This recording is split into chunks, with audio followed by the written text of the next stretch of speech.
Hello friends, मैं हूं अजीज शेख। आप देख रहे हैं मूवी स्टॉक चैनल, जिस पर आज मैं बात करने वाला हूं Venom let there be a Carnage film के पोस्ट क्रेडिट सीन के बारे में। याद रहे, इस वीडियो में मैं आपको डिटेल सिर्फ इस फिल्म के पोस्ट क्रेडिट से ही रिलेटेड देने वाला हूं, जिसका आप सोनी पिक्चर्स कह लो या फिर एमसीयू के यूनिवर्स में क्या फ्यूचर रहेगा, वैसी सारी की सारी डिटेल्स। यानी कि ये वीडियो पूरी तरीके से स्पॉइलर से भरी हुई है, खास करके तब जब अगर आपने Venom let there be a Carnage film नहीं देख रखी है तो ही। बाकी मर्जी आपकी है, क्योंकि स्पॉइलर वार्निंग मैंने ऑलरेडी दे रखी है। और अब साथ ही साथ एक छोटी सी रिक्वेस्ट भी, जो है इस चैनल को सब्सक्राइब, वीडियो को लाइक और शेयर करने की। तो फ्रेंड्स, तो Venom let there be a Carnage film के एंड को अंत भला तो सब कुछ भला के हिसाब से खत्म किया गया है, वो भी वेनम 3 फिल्म की पॉसिबिलिटी की एंडिंग के साथ, जिस एंडिंग में हमने अब वेनम के यूनिवर्स की जगह को डिटेक्टिव मेलिगन को संभालते हुए देख लिया है, या फिर उसका एक टीज जो उनकी आंखों को चमकते हुए दिखाकर किया जाता है कि अब डिटेक्टिव मेलिगन वेनम के यूनिवर्स के सिंपली टॉक्सिन कहला जाएगी, जिसका क्रेडिट कार्नेज को जाता है, क्योंकि टॉक्सिन कार्नेज का बेटा है और कार्नेज वेनम का। यानी इस हिसाब से देखा जाए तो वेनम और कार्नेज के मुकाबले में टॉक्सिन हिसाब से काफी ज्यादा पावरफुल रहेगा, और कॉमिक बुक में भी ये कैरेक्टर ऐसा ही था और फिल्म में भी ऐसा ही रहेगा। लेकिन अनफॉर्चुनेट फिल्म की स्टोरी को पूरी तरीके से चेंज कर दिया गया है कॉमिक बुक से बदलकर, वो भी हिसाब से काफी ज्यादा, जिसकी पर्सनली इतनी ज्यादा जरूरत नहीं थी। बट अनफॉर्चुनेट सोनी वालों की तरफ से उनके दिमाग के घोड़ों को दौड़ाकर फिलहाल तो ये चीज कर दी गई है, जिसे इनकम्प्लीट छोड़ते हुए सोनी वाले वहाँ से सीधे अब एमसीयू की टाइमलाइन में जंप करने वाले हैं, क्योंकि टाई अप कुछ इसी तरीके का किया गया है। टॉम हॉलैंड की वर्जन की स्पाइडरमैन की फिल्म के बाद जो डी लव स्पाइडरमैन नो वे होम फिल्म से पूरी तरीके से खत्म होती है, सिवाय बचे हुए कैमियो के। यानी कि एमसीयू के यूनिवर्स में हम टॉम हॉलैंड के स्पाइडरमैन को अब भी एज अ कैमियो किसी न किसी फिल्म में तो देखने ही वाले हैं। और रूमर तो doctor strange in the multiverse of madness से ही लगाकर रखी गई है, क्योंकि केविन फैगी की भी कंफर्मेशन इसी बात पर थी कि स्पाइडरमैन नो वे होम फिल्म डायरेक्ट कंटिन्यूएशन रहेगी अगेन डॉक्टर स्ट्रेंज 2 फिल्म की।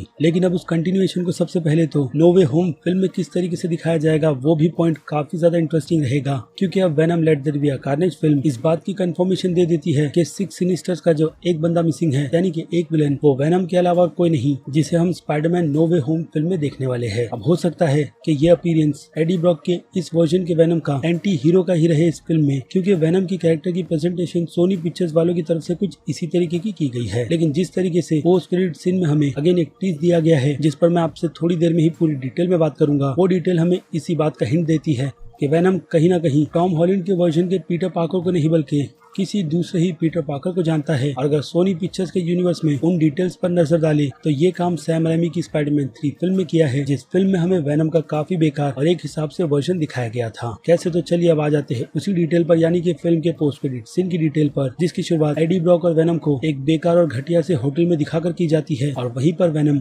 एडी को ज्ञान का भंडार देने की भी बात करता है, जो वेनम के पास कई 100 सालों से ऐसे ही सिम्बायोट्स की मदद से चला आ रहा है, क्योंकि उनके यूनिवर्स में सिम्बायोट्स एक दूसरे से नॉलेज शेयर करते हैं। और अब जबकि सिम्बायोट्स एलियन हैं, तो वो लोग इंसानों से भी कई 100 साल पहले के ही रहेंगे। ऐसे में उनकी जनरेशन के जो सिम्बायोट्स हैं, उनसे एक दूसरे का कनेक्शन काफी ज्यादा स्ट्रॉन्ग रहता है। और शायद यही वो रीजन हो सकता है जिस कारण से सैम रेमी के वर्जन की स्पाइडरमैन 3 फिल्म में हमने जो वेनम और पीटर पार्कर का आपस में सामना देखा था, उसका नॉलेज उस सिम्बायोट्स ने कहीं ना कहीं एडी ब्रॉक के इस सिम्बायोट्स या फिर कह लो अभी के वर्जन के वेनम के साथ में शेयर तो किया ही होगा। लेकिन फिलहाल तो उस पोस्ट क्रेडिट सीन में वेनम की वो सारी की सारी नॉलेज की डिटेल्स तो हमारे सामने नहीं रखी गई, जो कि अगेन एक टीज ही था, जिसे शायद हो सकता है कि एमसीयू या फिर सोनी पिक्चर्स के स्पाइडरमैन के बने हुए यूनिवर्स के लिए बचाकर रख लिया गया हो। लेकिन इसमें एक थियरी भी है, जो थियरी कहीं ना कहीं वेनम के सिम्बायोट्स को एमसीयू के यूनिवर्स से जोड़ रही है अभी के लिए। और अगर उन डिटेल की बात करें तो सबसे पहले आ जाते हैं हेला पर, जिसके सिम्बायोट जैसे दिख रहे पावर्स के नमूने को तो हमने already Thor the Ragnarok film में देख रखा है, जो कहीं ना कहीं अगेन हमें टीज ही देता है कि सिम्बायोट्स एमसीयू के यूनिवर्स में भी एग्जिस्ट करता है। और अब उसके दूसरे नमूने पर आए तो इसी राह पर चलती हुई एक और फिल्म अगेन थॉर के ही यूनिवर्स से आ रही है, जिसका नाम थॉर लव एंड थंडर है। और इस फिल्म में जिस विलन को हमें इंट्रोड्यूस करवाया जाएगा,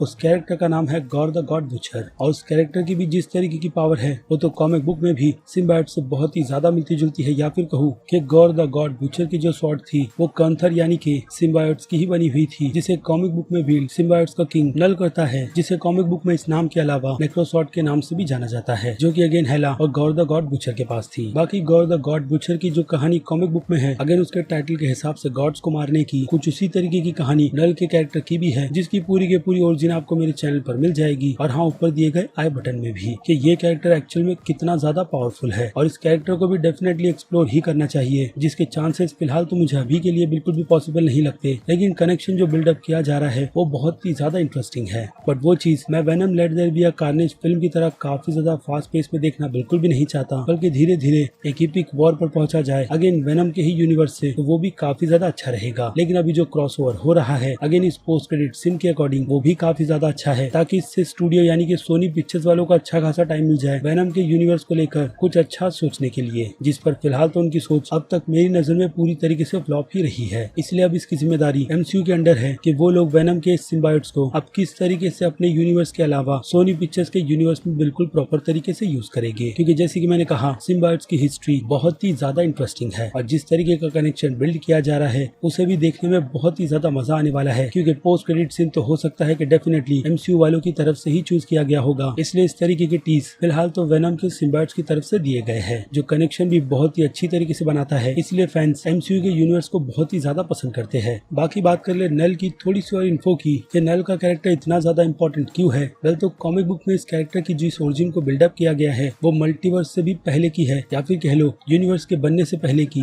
जहाँ बस अंधेरा ही रहा करता था और सेलेस्टस के आने के बाद नल से उसका घर छीन लिया गया, जिसका उसने बदला एक सेलेस्टस को अपने नेक्रोसॉर्ड से मार कर लिया था। बाकी डिटेल तो आपको नल की ओरिजिन की वीडियो में मिल जाएगी, लेकिन नल का कैरेक्टर वेनम के पूरे सिम्बायोट्स के प्लेनेट पर रहता है, जहाँ पर ऑब्वियसली वो रूल भी करता है और वहीं पर उसे ट्रैप भी किया गया था, जिस प्लेनेट को मल्टीवर्स से हटाकर ही देखा जाता है। यानी एक हिसाब से देखा जाए तो सिम्बायोट्स सारे के सारे जो हमें मल्टीवर्स में अगर दिखाए गए तो वो सभी के सभी नल से ही कनेक्ट करते हैं, जिनके मल्टीवर्स में दूसरे और वेरिएंट्स बिल्कुल भी नहीं रहेंगे, बल्कि वो सभी सिम्बायोट्स एक दूसरे से कनेक्टेड है। इसलिए यहाँ पर सिम्बायोट्स पोस्ट क्रेडिट सीन में एडी को मल्टीवर्स और खुद के ज्ञान की बात भी बताने की कोशिश करता है, जिसे फिलहाल तो टीज के तौर पर ही बताया गया है। और अब फिर से आ जाते हैं पोस्ट क्रेडिट सीन की उस डिटेल पर, जहाँ पर वेनम अब एडी पर ट्रस्ट इसलिए करता है कि उन दोनों का साथ इस फिल्म में बहुत ही अच्छी तरीके से जम गया है और वेनम को पता भी चल गया है कि वेनम एडी के बिना कुछ भी नहीं। ऊपर से वेनम को एडी की पर्सनल लाइफ से लेकर हर चीजों के बारे में सब कुछ पता है, यानी कि एडी का नॉलेज तो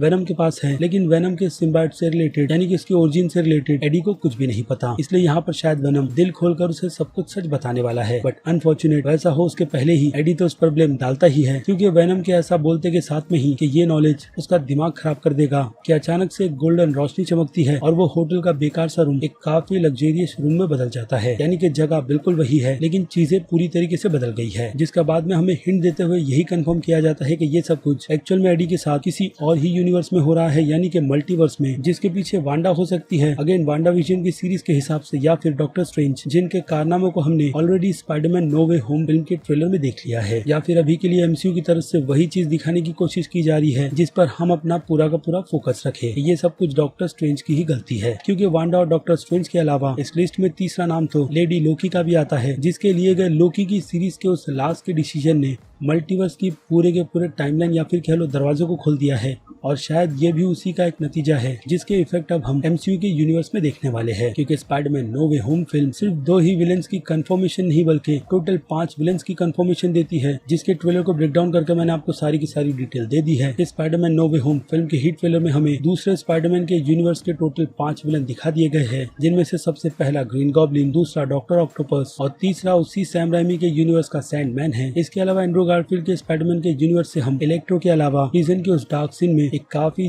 लिजर्ड को भी देखते हैं, जो अगेन रूमर के तौर पर एंड्रू गारफील्ड के यूनिवर्स का विलन है। यानी कि ये टोटल 5 विलन है। और अब छठे विलन यानी कि 6 सिनिस्टर्स की कंफर्मेशन तो वेनम का ये पोस्ट क्रेडिट सीन ही कर देता है, जिसकी शुरुआत अभी के लिए बहुत ही अच्छी तरीके से की गई है, जो वहाँ पर उस होटल में काफी शॉक में उठने के बाद डेली ब्यूगल की ही चल रही न्यूज को देखता है, जिसे होस्ट जे जोना जॉनसन कर रहे हैं, जिस न्यूज को हमने इसके पहले Spiderman far from home film में देखा है। और वो यहाँ पर भी ब्लेम टॉम हॉलैंड के वर्जन के स्पाइडरमैन पर डाल रहे हैं, जिसे देखकर एडी के शरीर से वेनम भी बाहर आ जाता है और स्क्रीन को चाट कर यही कंफर्मेशन देता है कि वो कहीं ना कहीं पीटर नहीं बल्कि स्पाइडरमैन को जानता है, जिसे अब खाकर ही वो चैन लेगा। और फिर क्या वहाँ पर दूसरा शख्स आता है जिसका वो कमरा है और एडी से यही पूछता है कि वो उसके कमरे में कर क्या रहा है। उसके बाद स्क्रीन ब्लैक और फैंस इसी उम्मीद के साथ थिएटर छोड़कर चले जाते हैं कि अब आगे होगा क्या, क्योंकि वेनम का ये post credit scene Venom versus Spiderman के टीज के साथ साथ एमसीयू की आ रही फेज 4 की कई सारी फिल्मों की भी हिंट दे देता है, यानी कि उसके कनेक्शन प्रेडिक्शन की, जिसकी डिटेल मैंने आपको इस वीडियो में अभी थोड़ी देर पहले दे दी है। बाकी थियरीज तो बहुत सी है जिस पर मुझे नहीं लगता है कि बात कर कोई फायदा होने वाला है, क्योंकि जो डिटेल फिलहाल तो Venom let there be a Carnage film के पोस्ट क्रेडिट सीन में दिखाई गई है, उसी की ग्राउंड की रियलिटी में रहते हुए मुझे लगता है इस वीडियो को भी यहीं पर खत्म कर देना चाहिए, जो कि बिल्कुल ठीक भी रहेगा। लेकिन साथ ही साथ अब बनती है एक छोटी सी रिक्वेस्ट भी, जो है इस चैनल को सब्सक्राइब, वीडियो को लाइक और शेयर करने की, और अगर आप मेरे चैनल पर नए हैं तो इस चैनल को सब्सक्राइब करने की भी। साथ ही साथ बगल में बने हुए इस बेल आइकन को भी क्लिक कर दीजिएगा, ताकि मैं इस चैनल पर जब भी कोई नई वीडियो अपलोड करूँ आपको उसकी नोटिफिकेशन सबसे पहले मिले। बाकी मैं हूँ अजीज शेख, आप देख रहे थे मूवी स्टॉक चैनल, जिस पर और भी कई सारे वीडियोस है एक्सप्लोर करने के लिए। इसके अलावा अगर आपको मुझसे बात करनी है तो इंस्टाग्राम पर आ जाओ, जहाँ पर मैं आपके क्वेश्चन के जवाब देता रहता हूँ। और इस चैनल के अलावा मेरे 3 और चैनल है, उन्हें भी सब्सक्राइब करना बिल्कुल भी मत भूलिएगा। तो चलिए अब मिलूंगा जल्दी आपसे दूसरी किसी वीडियो में। Till then